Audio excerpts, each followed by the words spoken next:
Hey everybody, Josh from Neighborhood Car Reviews, and I have a box. Pretty nice size box. It comes to me from Seicane, and we're going to open it up and we're going to show you what's inside. Alright, so I got this package a couple days ago, and I'm finally able to get into it. It's actually a really cool device. If you have a older car that has, some kind of connectivity, you want some kind of connectivity, why, basically what this does is it allows you to have Apple CarPlay or Google Android Auto right here on a aftermarket display. Gonna get this out of the box and we're gonna take a look and see what's inside. First things first is the packaging is pretty nice. Seems really high quality. And yeah, so let's go ahead and open it up.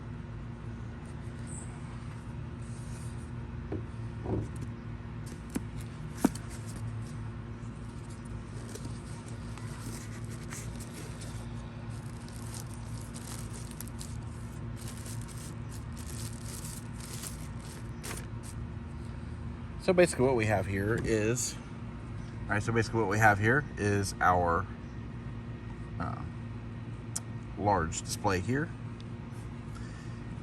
And it also has Bluetooth speakers, and this connects to your Bluetooth. It also has an adjustable camera for a front-facing dash cam. And you have some inputs here, auxiliary input. You have a memory card slot here, USB Type-C. It has an adjustable base here with the 3M tape on it, so you can stick it to your dash.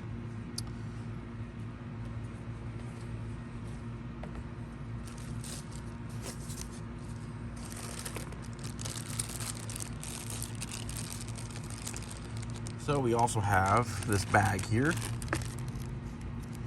And what's inside this bag is a couple different things. So you've got your car adapter here. Just plugs into a cigarette lighter. You can also opt to get a connector that actually plugs directly into your battery. But what this does provide you is the auxiliary input. And you've also got a USB Type-A input here. The USB Type-C here actually plugs into the device itself. And it seems that any USB Type-C would work with this, so you could probably plug it into a standard power supply. Anyway, they give you quite a bit of cord here.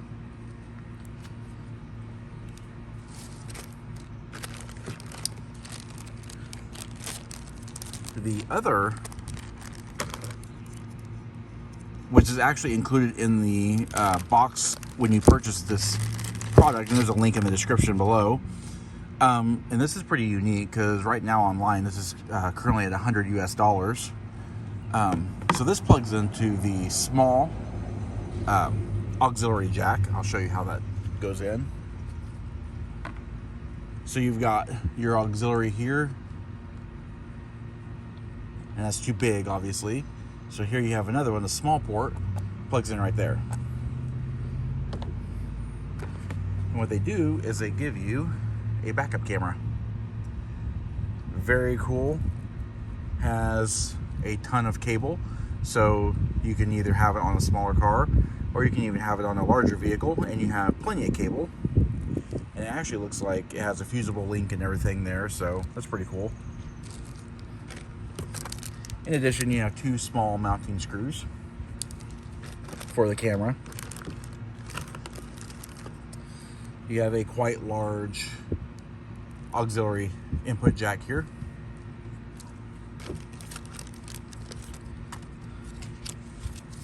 And the user manual. Okay, so here we have everything kind of laid out here. We got our main display screen here and interface. We've got the cables here and the cable for the backup camera. It is important to note that this does operate independently, so it does have its own internal speakers. However, it also can connect to your car's Bluetooth. So if your car does have a Bluetooth connection, it can actually integrate into that system itself, thereby relaying your phone's information to the screen and thus to your car's audio system. Now, the big thing about this is that it does support Google Android Auto and Apple CarPlay. For Google Android Auto, this device actually supports both wired and wireless supports. However, for CarPlay, it only supports the wireless CarPlay. That's important to note, but you know, you do have your pass-through charger, and if your vehicle does have other charging stations, you can always use those to charge your phone. But anyway, all of your mobile interfaces here will go through this display here. So anyway, that's just a quick overview of everything we have in here. Once again, we have the display and interface. We have an aux connector cable here. We have the power supply cable with an aux input, USB input, and the USB Type-C power connector. And we have the long cable here that feeds supply power to your rear backup camera, which then feeds video to said display. So the next thing is getting this thing in the car, get it turned on, and paired to Bluetooth. All right, so we have it in the car, and of course this is not going to be permanent, obviously, as you can see here. I will never like these cables floating around like this, but for all intents and purposes, we'll clean this all up. But temporarily, I just have it set up here on my dashboard, and I'm just going to turn it on. There's a power button on the top. You'll get the Seicane splash screen. There we go. All right.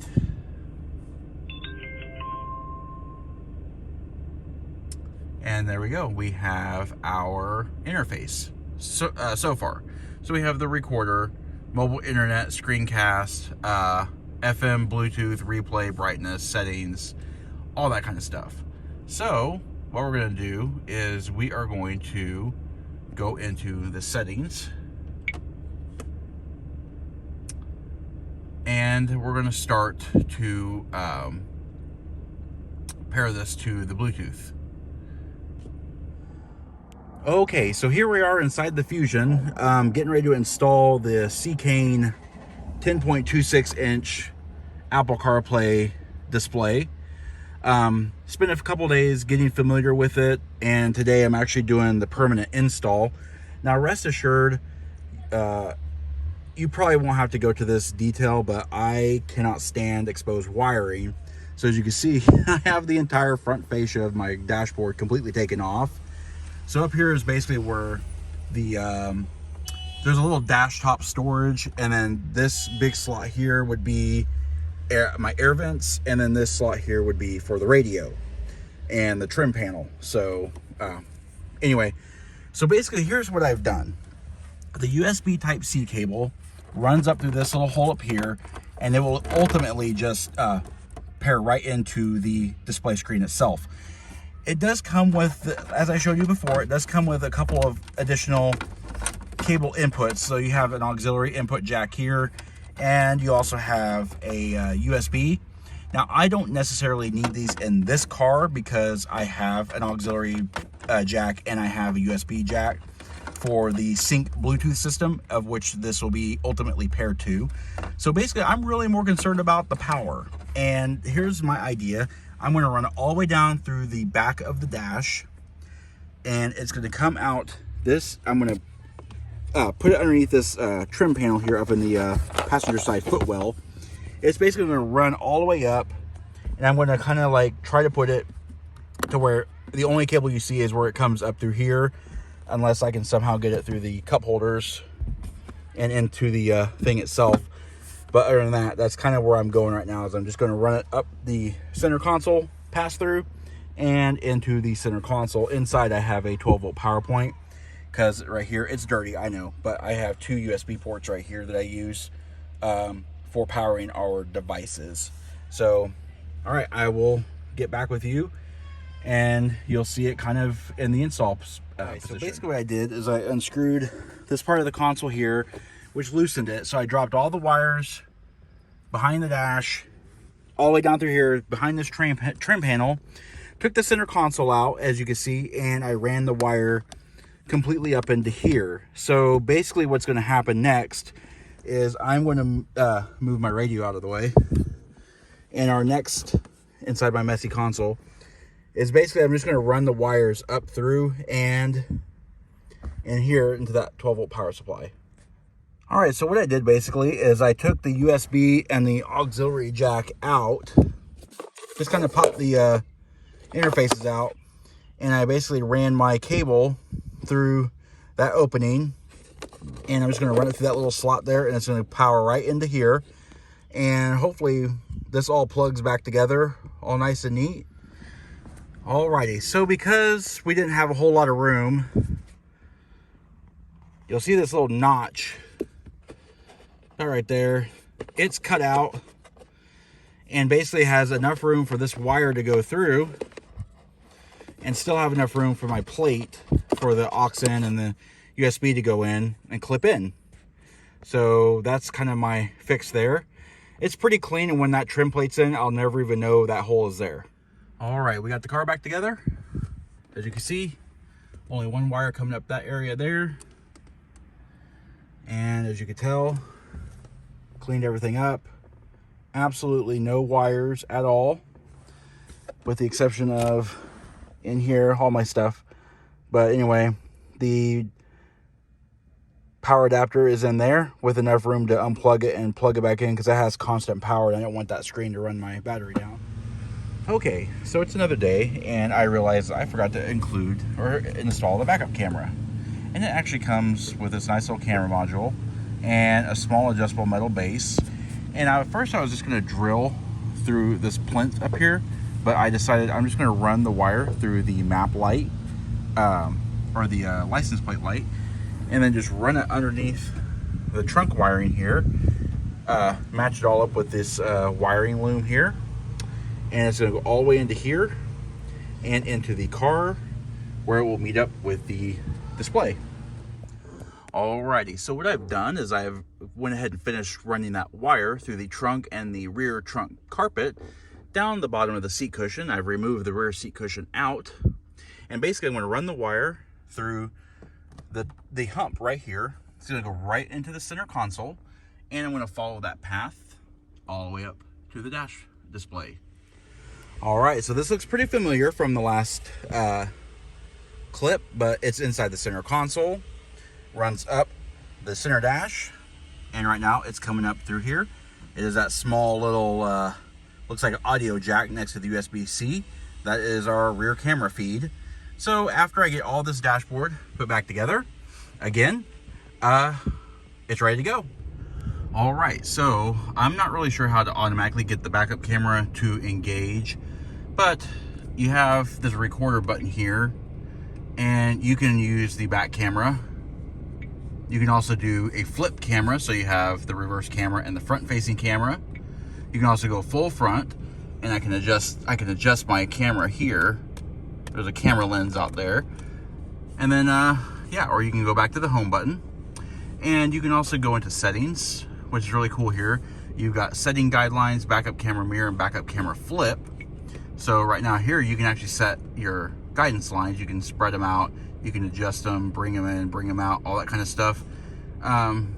Good to have a static vehicle or a static image in order for you to be able to better see what you're lining up. You can also go to backup camera flip off and on, or mirror, and backup camera flip off and on. Okay, so now that we got the cameras installed and they're working, let's take a look at the red wire here. So I was told that actually this red wire plugs into the reverse lamps, and I have my cable right here. I've got a black and a green lead here for the reverse lights. I imagine that the green is power and the black is ground. So I'm just going to attach the red wire to the green wire. Sounds like a really good Mission Impossible movie, but I don't think anything is going to detonate. Anyway, in theory, the power triggering or supplying power to the green wire and the red wire simultaneously should automatically trigger the backup camera to work. So let's go ahead and get this red wire plugged in and see what happens. All right, let's test it and see. We have our CarPlay added in here, so everything's working the way it should. Let's place the vehicle in reverse and see if that worked. And sure enough, it did. As you can see, just by placing the vehicle in reverse, it actually activated the camera. That is really cool. All right, so now that we have everything installed, and I know it took a while, but in all actuality, because, you know, free time and everything like that, but here is, let's take a really quick look at this screen here. Let's adjust the brightness here by clicking this little brightness icon here. But as you can see, this is our home screen right here. We have the recorder. So we go in here and we have our rear camera. You can switch it to front and rear, or just front camera. And there's a micro SD card that you put on the side of the device here, and it'll record. It'll also date and time stamp it as well. Pressing the home button here, you go to the mobile internet. For me, it just brings me right back to my screencast. I think it also allows you to stream, so if you want to like stream a movie or something like that, you can do that as well. Screencast is basically your Apple CarPlay and Google Android Auto. Right now I have mine wirelessly connected, and it works just like Apple CarPlay. From here on out, if you're familiar with Apple CarPlay or Google Android Auto, this interface is absolutely no different. With the exception of the car button, on your car, it would probably be like, you know, it would be labeled like Honda or Toyota or whatever.